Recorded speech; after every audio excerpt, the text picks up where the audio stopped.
Assalamualaikum warahmatullahi wabarakatuh. Waalaikumsalam warahmatullahi wabarakatuh. Derek tanglet Gus niki masalah penyaksi yang sebenar-benarnya penyaksi. Karena yang menyaksikan dan yang disaksikan adalah pelakunya sama. Tetapi niki ketika di juhud umum niki kok ada rasa. Kalau merujuk ke sifat wajibnya Allah yang 20 niku penyaksi yang sebenarnya itu yang seperti apa ngaten? Matur nuwun. Ada syahadataini, ada syahadat tunggal atau syahadat ahad. Pun kita harus bisa membedakan ini, Pak. Dan ini proses. Disebut syahadataini iku syahadat luru. Pandangan syariat yang dimaksud syahadata ini adalah pertama asyhadu alla ilaha illallah, yang kedua wa asyhadu anna muhammadar rasulullah. Iki syahadata ini secara syariat kita bersaksi sesungguhnya tidak ada Tuhan yang wajib disembah kecuali Allah, dan saya bersaksi Rasulullah Muhammad itu adalah utusan Allah. Iki syahadat loro ditarik saka dini syariat.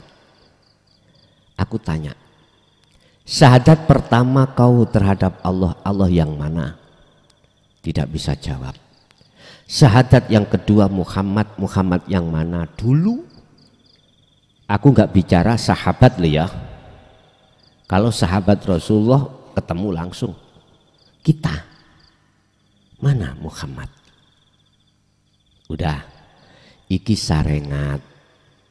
Cuman bisanya itu beriman aja kalau Allah itu Tuhanku, atau yang disebut innallaha rabbi wa rabbukum. Cuman tidak pernah ketemu Allah. Yang kedua, beriman Muhammad ibnu Abdillah adalah utusan Allah. Itu pun tidak pernah ketemu.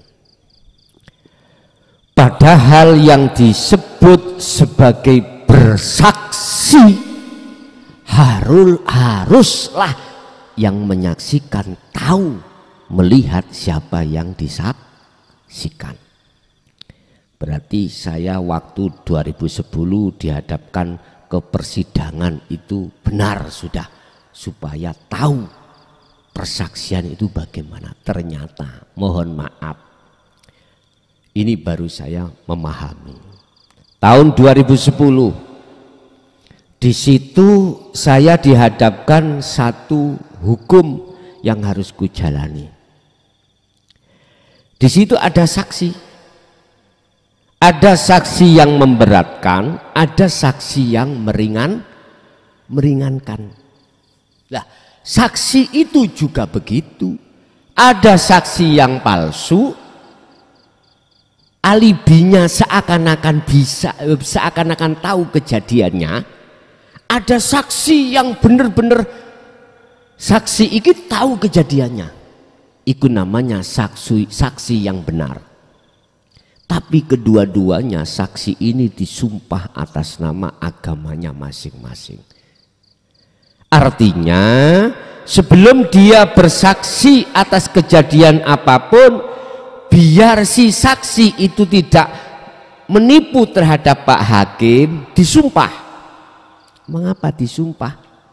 Supaya mengatakan dengan benar yang dia katakan, yang dia tahu. Tapi ada persaksian si saksi ini mengatakan sesuatu yang tidak dia tahu, mengatakan tahu.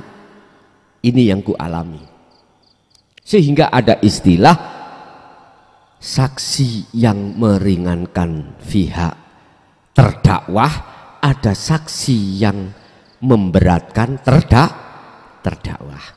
Tergantung, tapi tetap disumpah. Ada bagian yang nyumpah. Sebelum ditanya hakim itu, saksi itu disumpah dulu.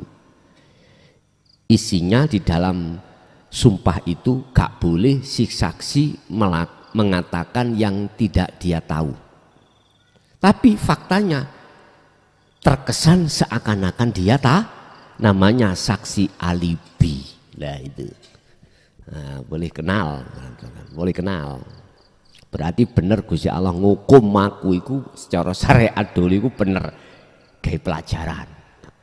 Ternyata Bapak Ibu bersaksi pada Allah umat manusia ini ada dua golongan. Ya, ada yang tidak tahu mana Allah, ada yang tahu sebetulnya mana Allah dan mana Muhammad. Akhirnya secara hakikat syahadata ini diartikan begini. Aku bersaksi, asyhadu, aku nyekseni an ing setuhni kelakuan. Asyhadu alla ilaha illallah, sesungguhnya saya bersaksi bahwasanya tidak ada Tuhan kecuali Allah.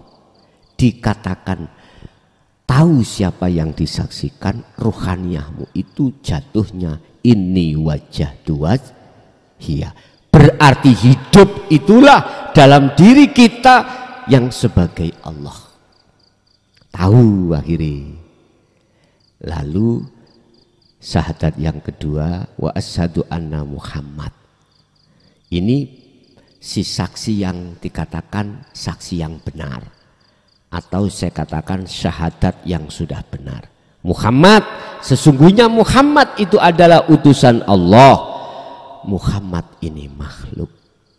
Berarti makhluk apapun bisanya gerak, itu sebab digerakkan oleh, sebab diperintah gerak oleh Allah. Dengan bentuk sifat ma'aninya Allah diletakkan pada si Muhammad mang. Contoh sifat kalam, akhirnya Muhammad bisa ngomong atau bicara. Sifat sama, akhirnya manusia seakan-akan bisa mendengar. Sifat basor, melihat dan lain sebagainya. Sifat kudrat, kekuatan dan lain sebagainya. Loh, berarti Muhammad ya kuwi hakikat loh, bukan syariat loh ya. Baru oh iya iki Muhammad. Sampai kapanpun. Wes, kalau sudah begini berarti ada yang menyembah, ada yang Inilah yang disebut muraqabah. Kata Rasul, anta budallaha ka'annaka taro. Ada yang menyembah dan ada yang disembah. Muraqabah. Allah sudah terasa di hati, sangatlah dekat. La ilaha illa anta. Sudah dekat. Ning ngarepku, ya ning buriku, ning jeroku, ya ning joboku. Tapi belum bertemu. Belum bertemu. Cuman di dalam hati sudah yakin, sudah tahu kalau hidup itu adalah Allah. Yang bukan sifat. Allah yang bukan nama. Yang Al-Quran Allah katakan laisa kamislihi syai'un, sesuatu yang tidak bisa kau sebut, kau gambarkan dengan apapun. Oh iki udah tahu tapi belum ketemu, wis yakin tapi belum bertemu. Inilah yang dimaksud Rasulullah, iman keyakinan yang sudah ihsan. Karena inilah semua akan terjadi, karena hanya ini. Wis diteruskan Pak Bu, akhirnya menjadi syahadat tunggal atau persaksian yang ahad. Pelaku yang melihat dan yang dilihat itu satu pelaku yang disebut kul huwallahu ahad, tunggal. Lah tandanya kalau tunggal bagaimana? La ibsorun wa mubsorun wa basorun. Nama ruh yang melihat, ya, yang menghadap. Nama Allah yang dilihat, yang disaksikan. Nama roh yang menyaksikan. Nama Allah yang disaksikan. Mata yang untuk melihat, semua sirna alias fana. Di saat inilah tandanya jenengan itu la yarawna li anfusihim syai'an. Sudah tidak ada lagi gambar-gambar perkara selain Allah, gak ada. Yusyahiduna annal fa'il, inilah kalau persaksian melihat itu yang benar, yang melihat dan yang dilihat itu satu pelaku. Yang wujud sing melihat yo sing nang wujud. Kita manusia asalnya tidak wujud. Yang katanya wujudnya sebab diwujudkan yang wujud. Berarti kita menyandang sifat adam atau sifat tidak wujud. Itu kalau kita sudah kita tarik kembali kepada asal. Apa mungkin syahadat tunggal dikatakan perkara yang tidak wujud itu bisa melihat dan ketemu yang wujud? Gak mungkin toh. Yang bisa, yang melihat yang wujud adalah yang wujud sendiri. Perkara yang tidak wujud gak mungkin akan bisa melihat perkara yang wujud. Gak mungkin. Yang melihat yang wujud hanyalah yang wujud itu sendiri.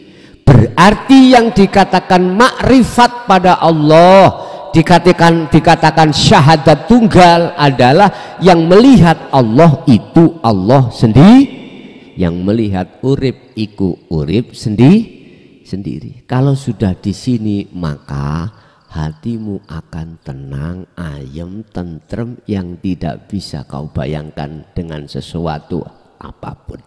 Allah katakan di dalam surat Yunus ayat 58, Allah berkata, Kul bifadlillahi wa birahmatihi fabidzalika falyafrahu. Kuwi nek wis tekan kuno falyafrahu, atimu berbunga. Wis gak ono, gak iso digambarno bungae. Gak bisa jenengan gambarkan bunganya di situ. Bukan bunga-bunga iku lho ya. Berbunga-bunga iku lho Pak ya. Wis. Sampai dikatakan Allah dalam ayat berikutnya, huwa khairum mimma yajma'un. Apa yang kau kumpulkan urusan duniawiyah sehingga duniawiyah menjadi intan milik kamu sendiri, gak bisa.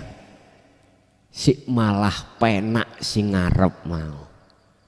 Wa huwa utawi perkara sing nyenengno sampean mang iku khairun, lebih baik mimma katimbang apa yajmauna kau kumpulkan. Apa sing kok kumpulno selama ini?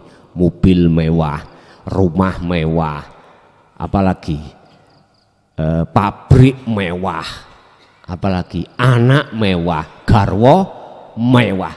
Sik kalah dengan itu, masih kalah. Jelas Pak nggih? Jadi syahadat tunggal itulah sebagai proses syahadata ini dari sisi hakikat yang ada di muraqabah, itulah sebagai proses untuk masuk di syahadat tunggal akhirnya menjadi musyahadah. Mari muraqabah ke musyahadah. Pun ya iki akad Pak, ya ini akad, ini masih ada dua. Lah, terus bagaimana caranya untuk sampai ke akad atau musyahadah? Yaitu tadi, yadhkurunallaha qiyaman wa qu'udan wa ala junubihim. Berdirilah kau untuk selalu berzikir ketika kau duduk, jadikan dudukmu berzikir, ketika berbaring jadikan berbaringmu berzikir. Ingat, sadar bahwasanya dirimu itu selalu dilayani Allah, begitu.